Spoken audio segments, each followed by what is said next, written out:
ব্লগটা ছিল অনেক দিন আগের। সে যাই হোক, অনেক দিন ডেলি ব্লগ দেওয়া হয় না, তার জন্য তো অনেকটা সরি।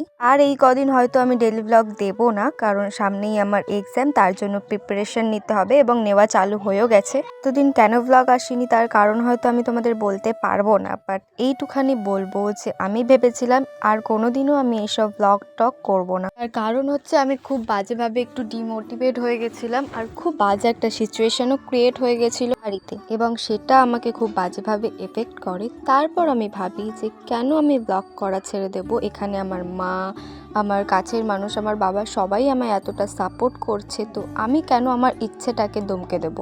যেমন তোমায় তোমার ইচ্ছার মর্যাদা দিচ্ছে, তেমন আমারও উচিত তাদের ইচ্ছার মর্যাদা দিতে। তারা যেটা পছন্দ করে, তারা যেটা আমাকে চায় যে আমি করি, সেটা আমি করব। ডেলি ব্লগটা এখন কিছুদিন স্কিপ করছি, বাট হ্যাঁ, জেনে রেখো ব্লগ আসবে খুব শিগগিরই। আজকের মতো টাটা।